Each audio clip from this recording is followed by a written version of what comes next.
Just bringing up all the magic streams here. Bear with me a moment.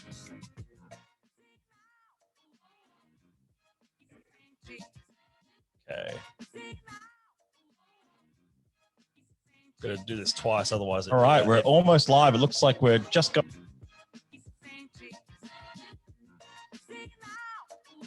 Okay, we're live. Ladies and gentlemen, welcome to the stream. Welcome to the stream. So good to see everyone tuning in, being a part of it tonight, being a part of the first live stream back for the week with the Scotch Malt Whiskey Society. There's so many people tuning in. This is great. Hi from Tassie. Hi from Zeno. Good to see you guys. Mark Teague, Stuart Mountray, Zeno, Irina, everyone. Craig, good to see you all. So many people tuning in. My name's Matt Bailey. I'm the National Ambassador for the Scotch Malt Whiskey Society here in Australia. That's a mouthful enough if I've ever heard one. But of course, I love having special guests on the channel, and that's what tonight's all about. Tonight is also about chatting all things whiskey and having a chat with a live stream direct tonight with Chloe Wood from Bruichladdich. Chloe, welcome to the stream. Thank you so much for being here. Thanks so much for having me. Let's hope Islay Wi-Fi holds up to its good name. Yeah, well, it looks like it's working so far. And we for those playing along at home, we actually did a quick test last night, and both of us were pleasantly surprised at how good the signal was. But of course, yeah. Monday night's probably a little bit unpopular to test, but Monday night's going to be the real test here, and maybe Monday morning in Islay. I think so. Maybe everybody's on Islay time, so we're not all started work completely yet. So we're okay so far. Yeah, amazing. And thank you so much for joining us. So I'm going to start by asking you to let everyone know who you are and what you do. I mean, you've got Asia Pacific Brand Ambassador as a title, a title I'm quite familiar with in my role as well. But what does it mean? What do you what's your day-to-day look like at the moment? Yeah, I mean, it's a good question, especially because my day-to-day now is very different to my day-to-day normally. But yeah, so Asia Pacific Brand Ambassador for all brands that come under the house of Bruichladdich, so covering Bruichladdich, Port Charlotte, Optimore, and Botanist Gin, and covering Asia Pacific as a region. But ultimately, it's like you know, as a brand ambassador, it's education and engagement, making sure people are kept up to date with what we've got on at the distillery, what bottles we've got, doing tastings, and it's a very fun role to have ultimately. But completely different to what we're doing now. Yeah, which we'll get to. But what regions do you cover then? What's your sort of coverage range? So Asia Pacific. So basically, if you look from China down to New Zealand, I'll look after everything from either side and in between. And that includes lucky Australia, of course. It does indeed. One of the best places to obviously visit, you know? No, the best place, not one of. The best place, Sorry. Sorry, getting a bit of feedback there. Okay. Yeah, cool. Okay, well, thank you so much again for joining us tonight. So where I want to start, and I'm just making sure the live was working and then we're all good here. It looks good. Where I want to start tonight was just talking a bit about your journey. Which I find the most fascinating part about talking about people especially who work in the whiskey industry, because it's not the path to working in it is often not traditional in many ways. But I mean, in Australia at least, a lot of brand ambassadors come from bartending, come from sort of the bar scene. That is not one that I've come from. I've come from a different scene. But I'd love to hear your journey and where you came from in all of this and how it evolved into what it is now. Yeah, sure. Yeah, and it is completely different to the bartending route that often is taken down. So I started my whiskey journey about 6 years ago, just over 6 years. And it was actually like I had left school, kind of had a job, and I thought I'm going to go to university, and decided very quickly that wasn't the route to go down for myself. So I came back to Islay and just ended up working in the local leisure centre for about a year, which was a lot of learning, but you know, I needed to try and do something that I was going to progress in, and also wanted to learn a lot more about. So at that stage, I didn't actually enjoy drinking whiskey to what I thought. It was part of like life because you're on Islay and it's right there and everybody's involved in some way in it. But I noticed that Bruichladdich were doing seasonal tour guide positions. So this was coming away from a permanent job and ultimately going in for a seasonal tour guide, which would be a March to maybe September role, ultimately when the busy season is. So I applied for that and luckily got it. And that seasonal role turned into full time. And, you know, we go from tour guide for like the first year and a half. When you say seasonal, you mean like it's like a summer job? Yeah, it pretty much. It was it's a way into the whiskey industry as well. You know, I think a lot of people, like you look at our head distiller, Adam Hannett, he started as a tour guide as well, you know, so it's kind of like that first step into the distillery, and you do learn a lot of different parts, you know, because you're taking people on tour. You need to know everything about the distillery, whether it's the production side of it, the bottles. Islay is super important as well. So I think a tour guide was probably one of the best starts that I could have asked for at Bruichladdich. And luckily with that, I kept on. So I must have done something right in that meantime, or I just talked a hell of a lot. And then, yeah, I went into the brand academy. That's an ambassadorial thing, isn't it? I mean, I'm pretty decent at chatting. Anybody that's been on a tasting, I don't know how much they can listen to me even more, but yeah, and then I ended up leading and managing the brand academy on Islay. So that was kind of more in depth. We would bring in markets from all around the world for about 2-3 days and really teach them about Islay and what's different. And so is brand academy related to Bruichladdich? It is, yeah. So it was the Bruichladdich Brand Academy. So we'd either do like a Bruichladdich, so malts focused, or we do a botanist focused trip. And it would be for internal people, so education, but it would also be for clients and customers who had supported the brand for years and years. So you kind of got to know the global market with that, which was super helpful. And I managed that for about 2 and a bit years on Islay itself. So it was just a bit more of an in-depth look into Bruichladdich and what we do. And so what? Sorry, how long has Brand Academy been running for, and what does it? And so you say it's like an in-depth on Islay, is it? Yeah. So the Brand Academy has evolved so much over the last 2-3 years since Joanne and her team have kind of led that forward. But it really started way back at the start in the early 2000s, where people would actually end up paying Bruichladdich to come and stay with us for like maybe a week, maybe 2 weeks, and for some people 2 months. I think they stayed at the distillery site, and basically they could learn about the production. So they would stay on, they would work on shift, they would work with the team, they'd have lunches with our staff, and it was just like an immersive session with Bruichladdich for long. But obviously as time goes on, it's not just as easy to be getting people in and about the distillery. You know, as production goes up, it's a little bit harder to keep that kind of small focus. So the academy evolved into more training and education. So, you know, for example, you sort of say as production goes up, is that something you're seeing at Bruichladdich? Are we seeing sort of increases in production, or is it more stills being sold or anything like that, or? Not so much just now. I would say that I think on average for the last 2-3 years, we're looking at about 1 to 1.3 million litres max just now. Yep. And that sees us through, but it also gives us the level of control that we need to be experimenting with different spirit types, different cask types, different barley varieties, just to be able to look after each type of spirit run we're having, instead of having so much going on that we can't give each time the dedication that we need. So 1.1's pretty big for the size of that distillery, I have to say. That's a pretty big output. Yeah, it's pretty significant, you know, and I think you know, if Bruichladdich was to run, big by Islay standards. It's not big by Scotland standards, but it's big by Islay standards. Yeah. Yeah, I think we're the second smallest in producer on the island, you know, Kilchoman being the smallest farm distillery. But we could make more. I think there's that misconception about why don't we? And it's because we want to focus on the ingredients and keeping that control level there. Yep. If we run the distillery at full pace and like going at it the whole time, there is a lot of risks with the equipment we use that breakages would occur quite frequently, because everything is old. It's very much Victorian. From the 18 and 1900s. The old rake mash tun and all the other old goodies in there. Oh, absolutely. That did break very recently, you know, so we've got to look after this stuff. So, but yeah, it's really cool. I think it's a really different take on whiskey making, you know, doing things slower, not for production levels. It's quite a cool way to look at things as well.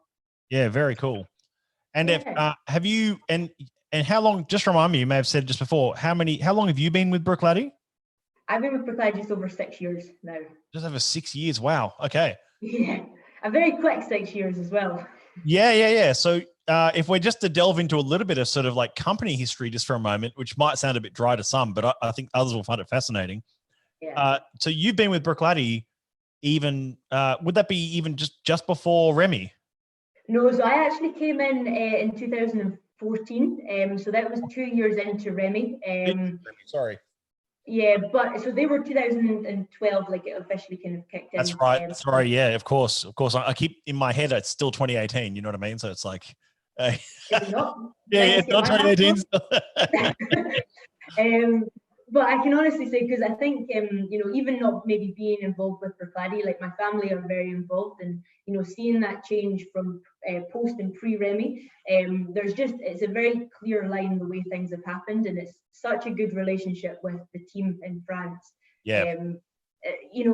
Yes, they own Bruichladdich, and we are very aware of that, but they also say that we're not whiskey makers. You guys are the ones that are making the whiskey. Yeah. Which is a lovely thing to, because they could have changed it. Things could have changed very quickly. But like I always remember, one of the first things that broke was the mash tun when Remy bought Bruichladdich.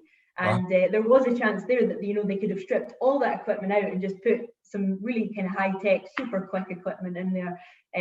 But they decided not to. And you take time out and you fix things, and that's the relationship that's really going to benefit to Bruichladdich. There's a lot of people joining at the moment, so I'll just quickly re-announce that I'm live tonight with with the SMWS tonight with Chloe Wood, the Asia Pacific brand ambassador from Bruichladdich, and it's just a pleasure to have you here. And you're live from Islay. Where are you at home? I am. I'm in my parents' house. Yeah, so I'm back home at the moment in lockdown, which is a very beautiful place to be locked down, to be honest. Yeah, and it's also it's an interesting time for lockdowns given we're in May, which is the festival month, of course, for whiskey in Scotland. So can you give us a bit of a rundown of what that looks like for Facial and for even just like the general vibe of the whiskey festivals at the moment? Yeah. So I mean, like most of the world, everywhere is just kind of stopping everything when it comes to large gathering, large events. And that goes for something like Facial as well. And I'm going to put it out there, I'm as gutted as anybody, because I absolutely love festival time, regardless if it's Bruichladdich, but the whole Islands Festival is just one of the best times on Islay, and I work at it. So as a guest, I can imagine it's just phenomenal. But for anyone that doesn't know, it's kind of the festival that involves kind of music, dancing, and mainly whiskey, and a celebration of every distillery on the island. So either they get a half day to themselves, they get full day, and it is a really big celebration. There's festival bottles, there's parties. That's where we last saw each other. That's true. That is true. Yeah. A good session was had that day as well. That was a good session. We were just remarking on this before we went live about how I think we caught up at the distillery, and you were behind the bar, and we shared some special drams there, and then of course later on at the Lockendale Hotel, which seems like a proper raucous place to get a pint. Oh, yes. Absolutely. Yeah. But yeah, the festival is an amazing thing, and for tourism in general, it brings in, I think, in years we've seen 12,000 people over like 10 days come to Islay, considering Islay's just... People are normally on Islay? 3,200 is the rough estimate. So you can imagine the chaos that brings, but it supports so many local industries as a whole. And we're very gutted that it's not going to continue this year, but it means that, we're very prepared for next year, and it means that we can focus on doing something completely different, which is a digital Facial, which is we're all working really hard to bring this together by the 24th of May. So the countdown is definitely on. Yeah, we're doing our own members night virtual tasting for the festival casks on I think it's the 29th of May. I'll have to double check my date. Right. But it's a Friday the 29th, I think, and it's that sounds right. It's in Outturn. Actually, I've got one here. Hold on. I don't want to misannounce that. Here we go. Friday 29th of May, 7 o'clock. There we go. So and we did actually, unfortunately we didn't get allocation in Australia because there was something like 64 bottles from the total Outturn, but there was a Distillery 23 in the festival list this year. Right. which was a 28-year-old single cask from lovely Bruichladdich.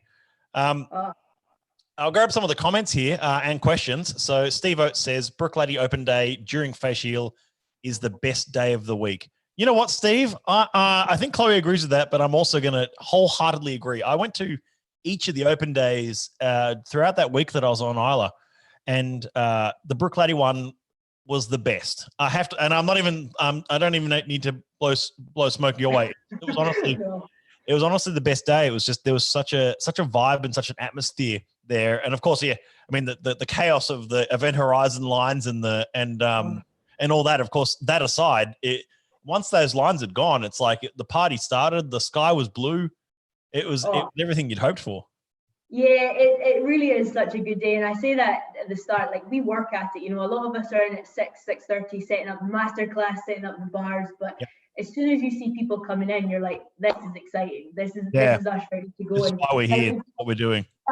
Beautiful, have to showcase it there. But the reason I had this in the back was because this is the last time we saw each other was at Event Horizon. And you've got it right there. I'm holding it. Are you pouring a drink? I'm not pouring a drink. It's open, yeah. We sold out all of that whiskey in about 30 minutes this year, and you know the support that we get as a distillery is phenomenal. So thank you to anybody that comes every single year to that event. But you know the excitement that you guys bring for us is out of this world. It's so good. So now we need to capture that and try and make it a little bit on the digital side of it, which is going to be exciting. So a couple of questions coming through.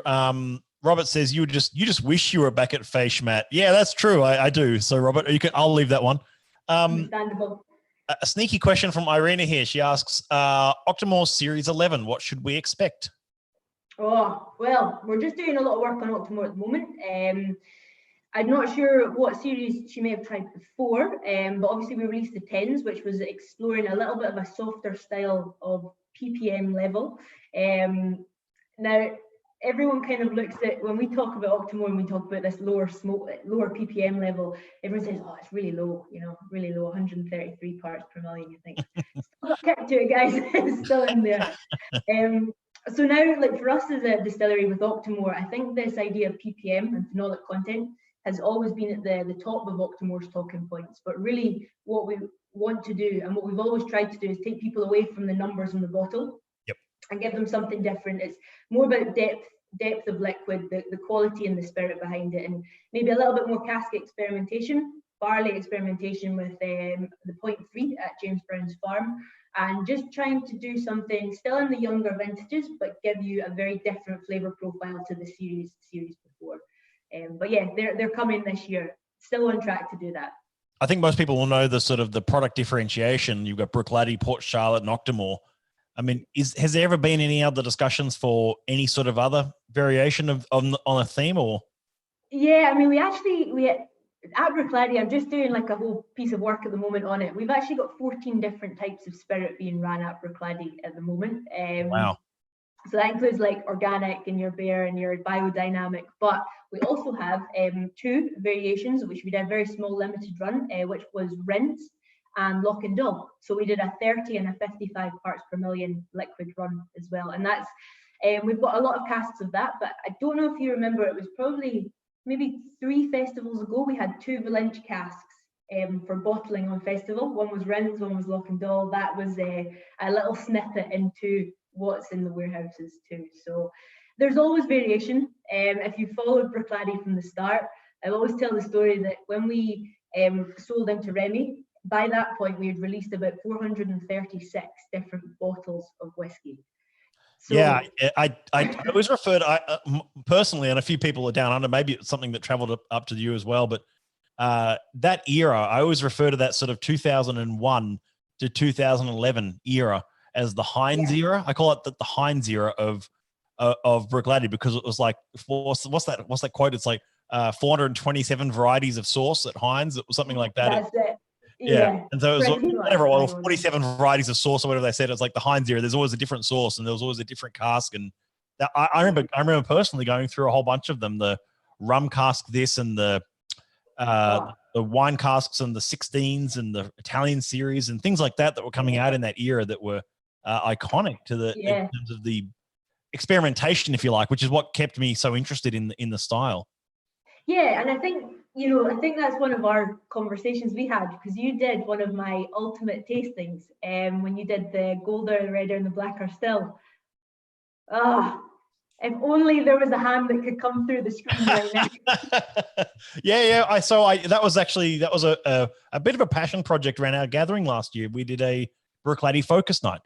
So we started with classic laddie, just like a modern classic laddie. There off the. It was just like it was the welcome dram, and then we went golder, redder, blacker, Event Horizon 23.75 and 127.44, which was a 12-year-old Port Charlotte Oloroso cask. But the 23.75 was the 27-year-old refill bourbon cask. But there was a lot of lovely. Like, it was the whole dream for me was to open the redder, golder, and blacker in one hit. And I thought that was a lot of fun. It was, and honestly, the crowd favorite was the golder, and I thought the black would be the winner. I was always like, yeah, the black is going to win, of course, because everyone loves the big blacker sort of. And in my opinion, and tell me if I'm wrong on this, the blacker felt like almost like a precursor to black arts in a way. It was sort of like it was sort of like a mixture of. It was a couple of wine casks that were mixed together. Of course, they had the recipe on the back of blacker, but black arts is a bit more sort of opaque about that. But yeah, absolutely. Yeah, no, that was. I wish it could have been there. Maybe we'll do another one, and I think we need the Asia Pacific ambassador for the next one, actually. So, sign me up. Sign me up. There we go. Yeah, no, it's really cool. Like, Bruichladdich right now we focus a lot on the younger vintages, especially when it comes to like barley series, like the Islay barleys, the Bear barley, the organic. But that older style of Bruichladdich, although it is getting more and more limited, there's some absolute crackers in there. And just when you were chatting about it, I actually had that written down to mention that 23.75 that you gave me on Fish. I can still remember that now. It was ridiculous. But what was fun about that moment was that I poured you some 23.75 and you poured me some 27-year-old Bruichladdich you had from the Rare series. Well, I thought, God, if he's going to do it, I've got to do it. Something like. Yeah, that was a great moment. That was fantastic. Yeah. It all it's amazing. There. Yeah, absolutely. And that, I think like this older whiskey, we always say that, pre 1994, when we stopped for that first time for those 7 years, we've been using up those casks quite a lot, especially with Black Art, with Rare Cask. We now only have about 800 casks roughly from 1994 and prior. So when we talk about Rare Cask, when we talk about Black Art being of that rarer stock, the stock is super limited. So it's trying to use it in really cool, exciting ways instead of, as you know, Bruichladdich, it's not just about putting an age statement on the bottle. It's got to have depth to it. It can't just be, let's just sell a 40 because it sounds good. It's got to taste right as well. So yeah, exactly. There's quite a few comments coming in from people saying, how can we be involved in the Bruichladdich digital face from Australia? Good question. Yeah, so we're working a lot on the logistics of it at the moment, but the idea is to go completely digital on the day itself. So there'll be live streams, there will be interviews, and we're going to actually get some calls out to around the world to get some comments kind of coming through as a global market. So we want it to be as inclusive as possible. There obviously is going to be a tasting, which will be a little bit more available than the 100 to 200 tickets that would usually be allocated. So that's a bonus. You can also get involved in the Fish bottle. So the ballot is still running. And the Fish bottle is a very exciting one for us. It's a Port Charlotte 16-year-old, which, the older Port Charlottes are very limited. But this one has gone from hogshead to bourbon as a first set. The second set has gone from bourbon to Sauterne. And then the last set is like an assemblage of sherry, it's bourbon and virgin oak casks. So you have got a lot of flavour going in that one. You just need to be signed up to the mailing list and then enter into the ballot. And you've got a good chance as anybody. And the date it's being held, you said, was the 24th of May. 24th of May. So that's two virtual tastings you can do pretty much in the same week, folks. 24th and 29th, and they're both whiskey festival tastings. Unfortunately, our festival pack has completely sold out. It's absolutely, the demand on this pack was last Friday was ridiculous. So I do apologize for anyone who missed out on that. But it meant that we're looking at other things at the moment as well, which we'll announce in due course. This is pretty exciting. Hi guys from Alex O'Brien. Alex, great to see you, mate. And He says that 127.44 was one of his favorite Bruichladdich ever. That's high praise indeed. Now, great question from Darren Howie here. He says, is there something different about the western side of Islay? Bruichladdich and Kilchoman are killing it with modern, young, radical releases, and the East Coast has been feeling a bit of old school. Do you guys have anything to do with one another? Or we loved visiting in the height of winter and the storm. Great time to visit. But Darren, you're a braver man than me. Yeah. He's kind of asking, is there something different about the western side with the? Because he's kind of right in saying that you guys are pioneering. I mean, more younger and more radical spirit in many ways than I guess some of the more established. Well, I won't say established, but Eastern or Freugs and Ardbegs of the world, etc. Yeah, I think his mindset. A lot of the time when it comes down to this, between Bruichladdich and Kilchoman, we have a very similar mindset when we talk about Islay in general. But it comes down to, I think, you've got the maturation style and the age, and that's still a focus for a lot of the distilleries on Islay because they've been known for doing these really amazing drams throughout their life. But when it comes to us at Bruichladdich, I can speak truly for ourselves. It's all about quality of ingredients, first of all. So looking at barley, looking at where it comes from, how do we support the local community to get that flavour into the whiskey? Then you've got Kilchoman that's also doing that 100% Islay. Taking it, both distilleries doing something a little bit smaller. So again, not for production output, but just doing something maybe more focusing on ingredients, how we make it, and just making sure that it's not coming up to that age statement for all times. But mentality is definitely what I would say. We get a lot of questions about, is there a rivalry between Kilchoman and Bruichladdich? And not at all. You know, I think everyone should have that focus on Islay, be it however it comes across. It's just the benefit we've got so many kind of farmers joined up, and it's a very local kind of thought process we've got moving forward too. But yeah, the younger whiskies that we have produced and Kilchoman have been massive in flavour and have been received really well globally too. So I think that kind of new side to Islay, that little bit of a raw side, and just giving you a very different flavour profile than maybe just going all about peat. It's just got that extra layer to it. There's something else there behind the drum. Yeah, right. And that's kind of one of the things that also has always appealed to me about Bruichladdich, has always been that sort of you're not trying to dress mutton up as lamb is the best way to put it. There's never sort of any sort of, oh well, it's got to be this is some of our oldest and rarest stocks, and it's like called Lady Classic. It's like there's no hiding behind that. And that's what I like about it. Even it doesn't carry an age statement, but it does. It's unmistakably your spirit. Yeah, absolutely. I'm going to pour a dram whilst we're talking, by the way, because we're talking about Bruichladdich, so I'm going to pour a Bruichladdich. Please go. And yeah, like I know it's 10 a.m. for you, so you don't have to. You don't. It's 10 a.m. where you are, so you've got an excuse. Well, to be honest, what I did prior to this call was I did have one at the side. So I did, when we spoke about this yesterday, when I was speaking about John McShane, he did his interview with you, and it was amazing. Yeah. Johnny was great. Yeah, he said, have you got a dram? And he said, no, I've got tons of meetings. And I thought, damn, John, so do I, but I really want to sit with one after this. Damn it, John. Yeah, John, but I poured myself actually a Port Charlotte. So either my work is going to be exquisite moving forward today, or there might be a slight dip in concentration. But yeah, just have half a dram. That you'll be fine. Yeah, absolutely.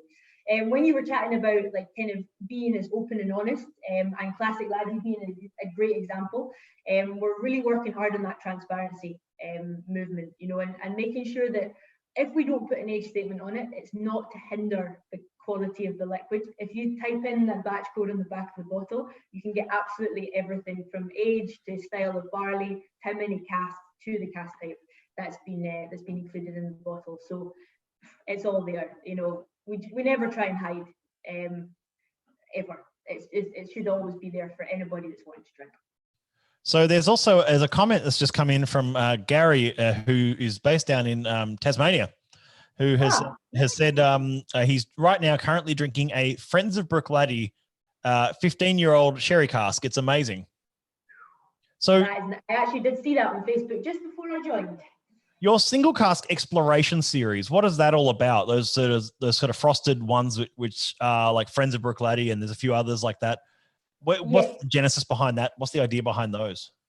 Yeah, so I mean, I would say first of all, prior to when Remy bought Bruichladdich, we did do a few single casks, and there were a few out in market, but we kind of stepped away from that as well. We didn't continue so much.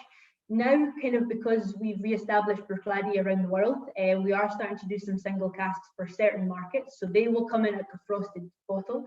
We are also looking at people who support Bruichladdich so much. So people like the group of Friends of Bruichladdich, you know, we've got people in Germany like the certified retailers who literally have every bottle that we've ever done in their store. A bit like Derek over at Artisan. Well, perfect example. He's literally got a Bruichladdich fort right there. And, you know, it's really just a way to support these local people, local retailers, you know, our clients.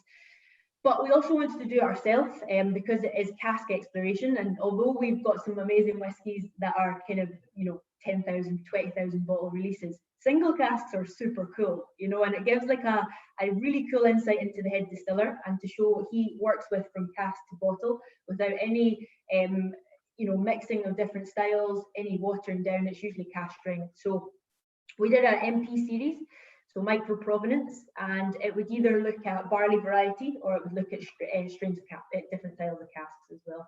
I think I remember picking up one of those micro provenance ones years ago. It was 21-year-old Quercus Alba.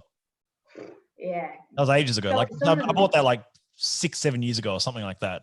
Yeah, it's pretty impressive, you know. It just shows that we've got all this in the warehouse, you know. There is so much still to give at Bruichladdich. We're just trying to do it in a bit more structured way. Yeah. So another question that was coming in was sort of, there's a lot of people love asking questions like, you know, what's the next release look like? And what does Octomore 11 look like? And what does the next experimental this look like? But for you, what does the next sort of, if you were to sort of look into the future, because you've been with Bruichladdich now a fair while. So what would you say even like the next 10 years of a distillery like that has maintained its status in terms of old school production, in terms of its identity, especially now with its, you know, its classic Pantone blue and all that kind of stuff. I mean, what do you see as sort of like the next 10 years look like for a distillery that has had such a transformation, especially over the last 20? Yeah, it's a really good question. I think we've had a really successful run since restarting in 2001, especially since Remy came on. And bottom line, I expect to see much the same, but much more experimentation. So there is no way that we'll jump away from the style that we make whiskey. You know, it'll stay that same way. It won't ever go for production levels, but how we make it and why we do it is going to just keep getting better and better. So, you know, the influence of Islay barley, how many more farmers can we bring on? What other barley varieties can we try that we've never done? So, you know, we're into our third year of doing rye now. So something like that is really cool on Islay. You're doing rye malt. Yeah. So Andrew Jones up at Cool, we did a release two years ago, and I think the first year, Adam said the other night, it got about 20 casks worth, so it's a really small batch. Yeah. So of course, we can't call that Scotch rye because it's not a thing. But it'll be something that's, again, special for Bruichladdich. So that's another little kind of insight. But I think experimentation, you know, how far can we... That's rye malt, is it? Is it like a rye malt? Or is that yeah. Yeah, so it's, I think, about 51.49 on rye to Scottish barley as well. Yeah, right. Barley.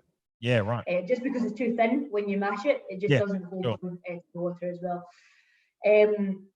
So yeah, there's, I think, a lot more experimentation from each of the brands. You know, they're kind of, we've got the baseline for Bruichladdich, Port Charlotte, and Octomore, the cask variant, the Islay barley variant, and the Scottish barley.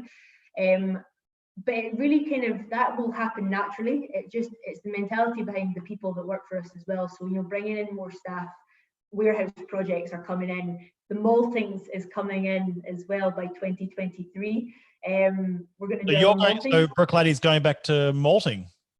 Yeah, so the idea right now, we use Baird's malt up in the north of Scotland in Inverness. We have done since 2001, since we restarted. But we've always kind of talked about Islay the whole time, but that one piece of the puzzle that's just always been missing is the maltings. So by 2023, we're hoping to have our own malt site that will do all of the Islay roan barley and maybe the barley varietals as well. So it'll be like a replica of what we use up at Baird's, which is the salad and bin malting. So it's salad and bin style malting up at Baird's. You're going to replicate on Islay. We are. That's very cool. That is very cool. There's a fair bit of space at the back of the warehouse, at the back of the distillery. I mean, that's up near the cottage was. So there's a good field there that you could probably use. Absolutely, and I think having that maltings there with Islay peat now being involved will change up the style of what we create, but also bring another side to Islay. Another educational piece. People are going to need to learn how to use these maltings, and we're going to need people to use it to work at them. So again, it's the whole line, the way things work. It's not just adding it in because it sounds good. It's got to have meaning. So there's that. We've also got the warehouse project. So we're in stage 3 of that being built at the moment, but another 5 stages to go. What is the warehouse project? So I don't know if you've maybe seen it from the road when you drive down to Port Charlotte. Okay. But it's a mile from the distillery up on the hill, and this is a project that Remy Cointreau decided along with us a while back that we would continue to only store the whiskey on Islay. So we're building warehouses to increase capacity for about 100,000 more casks. I think I know the one you mean near Port Charlotte. It's quite tall. It's quite like a big white building. Like it's quite bright. Yeah. So it's just, if you look from Bowmore, if you look at Bruichladdich, it's just up to the left of that. That's where all the warehouses are being built. Yep. And then we do have warehouses down in Port Charlotte as well, but it's about 4,000 casks down there, so they're full at the moment. Yeah. That's another element. The warehouse will be done. And then we've also got the Croft purchase that we purchased in April 2018. So that is right beside the distillery to the right. There's that big field, and that's being used for trials of barley varieties and crop rotation as well, to understand what grows with the soil. The different elements of the pH level. The nitrates. See how it all comes together as a bit of an educational piece to begin with as well. That's awesome. That's awesome. That's even a thing. Alexander Darlenberg says, Chloe, I missed your voice so much. I missed you too. That was to Chloe and Matt. You're okay too. You know what? I'll take it. Alex, by the way, is going to be on our live stream both this Wednesday for Whiskey Roundtable and this Thursday for a special one-on-one, which is going to be really great. So I've got double Alex this week. And if we just come back to the comments, and John Yanowski says it's great to see you again, Chloe. Thank you for joining in. Annalisa says we were going to visit in October, but doesn't look likely now. Hopefully we'll make it next May. Yeah, well, I mean, that sounds true. That sounds pretty good. Yeah. Good to see you, Mark Hickey. Glad you could make it. Where are we? Hey, Glenn Duncan says, hey, Chloe, we all have a unicorn whiskey we are chasing. What's yours? Oh, that's a big question, Glenn. A big question. Oh, do you know, I have to say, since I started at Bruichladdich, there's always been a bottle, and I can get it actually as well, but it's something that's always stuck with me, is it was the Cuvée releases. Do you remember them at the start? I know them well, yes. You know them well. It's not something that's actually very difficult to get hold of, but it's something that's stuck in my mind because it's one of the first favourite whiskies that I had at Bruichladdich. And it was increasingly they're becoming a bit trickier here and there, but yeah, I think so. This one that I'm talking about is the 407, so the PX sherry cask finish. It's one of these ones that, you know, I went from a position of not thinking I didn't like whiskey to very quickly understanding a little bit more about whiskey, to being like, this is an expensive job to get into, I think. So yeah, that one, if you ever get to try it, it's 18 years in bourbon and 3 years in PX sherry. So it's awesome. Yeah. Some more questions coming through. Well, and comments. Patrick Bruckner says the rye was amazing. Tasted it in December.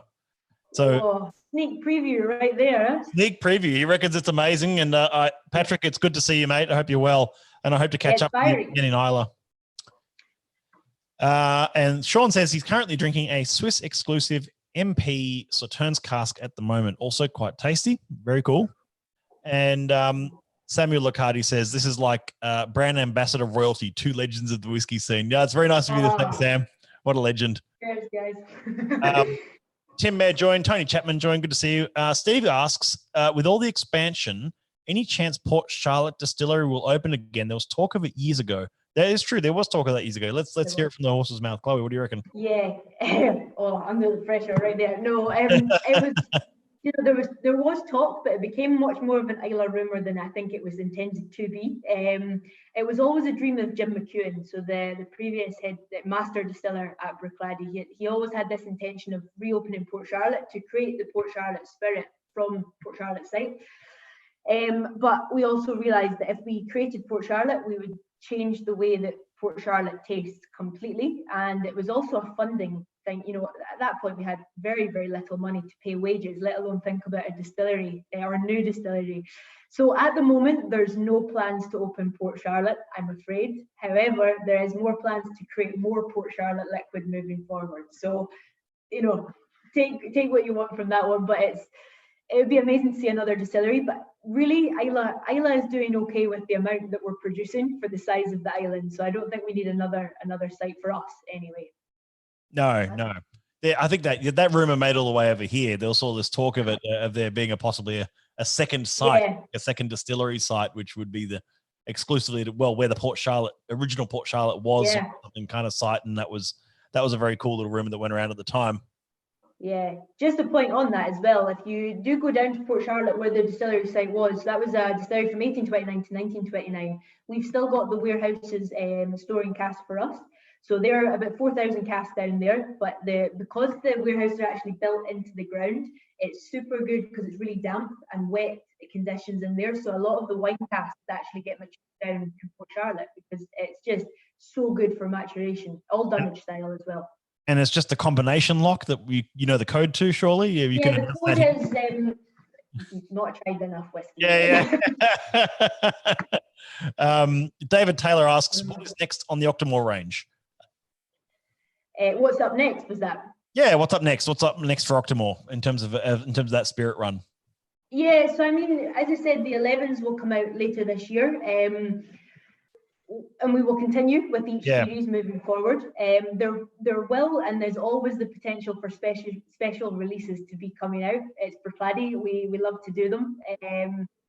Just definitely keep the eyes peeled. Octomore isn't always just going to be like the 4 bottles. We've always got ideas kind of coming through as well. Which includes that we've seen a few experimental things, like we saw the OBA and things like that. Yeah. Yeah, and then we had the X4 plus 10, which was phenomenal. And we also had the Octomore quadruple distilled spirit which was nice and strong. That's for sure. Yeah, I remember having a bottle of Bruichladdich X4, I think it was. Yeah. A long time ago. Yeah, it was stuff. Did you come to the festival? God, the festival maybe about 4 or 5 years ago when we did Octomore Discovery as a bottle.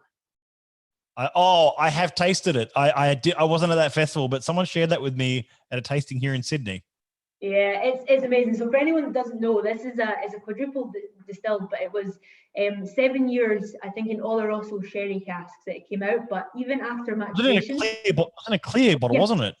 Yeah, and that's right. Yeah. Discovery down it, and it was 69.5% ABV that we bottled it at. So it was good because people could legally get it on the flight home because it wasn't classed as over 70, so it's not flammable yet. So there's an interesting story for you. Never mind that it is flammable, but yeah, we'll just say that it is. Yeah, something like that. Yeah. Gerald says, "Hi Chloe and hi Matt. First time hearing and listening to you.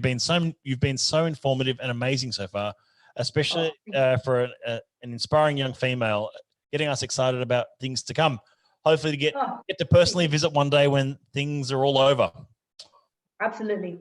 And I'll put it out there, this could be the best or worst decision that I make, but message me if you're going to come to Islay. It's a small place, but we want to make you feel as welcome as possible. That's just what we do at Bruichladdich. So let me know. We'll see what else we can do for you when you get to the distillery.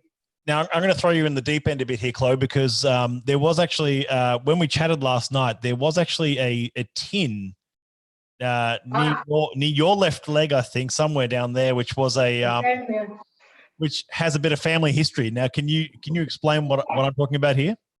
Yes. So when we chatted, I've got a few bottles to show you, but when we chatted, you were telling me what you had in front of you, and I was like, see, we must think the same. We must think the same. I have to point out that I'm at home, so this is my parents' whiskey collection. Neither of them drink whiskey, so I've been told to showcase, but do not open the bottle. So I'll need to maybe get the resealing done shortly.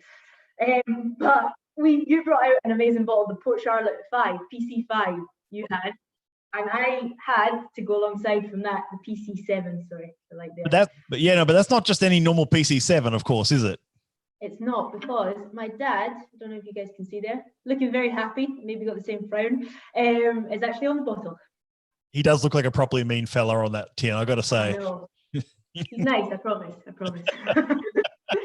But yeah, the Port Charlotte series was a beautiful release of whiskey that we did very early on, so 5, 6, 7-year-olds. So this was the Port Charlotte 7, and it was all about the Islay people that had supported kind of the lead up of Bruichladdich kind of rejuvenation ultimately.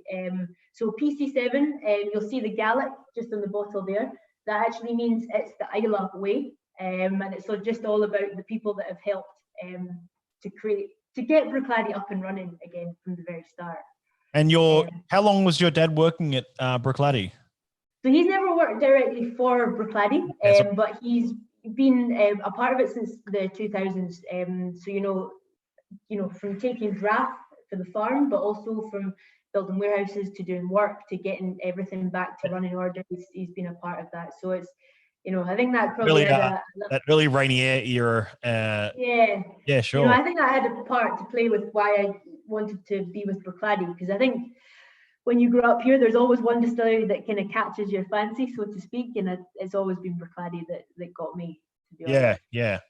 That's very cool. While you're there, super quick, we chatted about Valencia. So this is quite a cool one for anyone that has a good whiskey collection at home. This one here is the Bruichladdich Valencia. And this was actually a whiskey that was distilled in 1970. But it basically says here that I was there. And this is because it commemorates the first distillation run on the 29th of May, 2001. So it's a pretty special one. Just chilling in the house. Just chilling, just sitting around. Yeah. Just chilling, I know. I maybe take this one back with me to Singapore. And it's only a hop, skip, and a jump over to Sydney. Absolutely, we'll share it over a dram. Why not? I did say that once to our global ambassador John McShane. I saw that he was in Singapore and this is last year at some point, and I said, "You're a stone's throw from Sydney. Come on, where are you?" And Absolutely. It is. You just one more plane journey, so it's it. Yeah, it's one extra plane leg. It's fine. Well, I don't think there's too many more questions coming in, but I really want to appreciate you taking the time to chat with us tonight. And take an hour out of your Monday morning to catch up with us. You've been tuned to Chloe Wood live at the SMWS tonight, having a chat on SMWS Live with Chloe Wood, the Asia Pacific brand ambassador for Bruichladdich. And I don't think there's really anything you don't know about that distillery that we've gone through, which is fantastic. It's so in depth, which is what our members love, and I really appreciate your time this morning, I should say. Thank you. No, thank you for having me, first of all. I will chat for Scotland, so if you feel you need to go again, let us know. But yeah, thank you to everybody that joined. If you have any questions, just let us know. But I hope you guys are all staying safe in a time that's very uncertain for everybody. Just stay safe, and we'll hopefully see you very soon.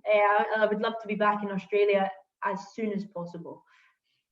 Yeah, awesome. Thank you so much, Chloe. And we'll wrap it up there. Any other questions, throw them in the thread. Chloe will answer them. We'll get some answers over to you on Facebook shortly after, of course. And I really want to appreciate everyone for asking so many great questions and having a great evening. We'll see you all. Tomorrow night is, of course, live with Tom Scott and Joey Ty. We're talking vintages. We're talking history and vintages with those two. They're two absolute legends of the Australian whiskey scene, of course, and international whiskey scene, I should say.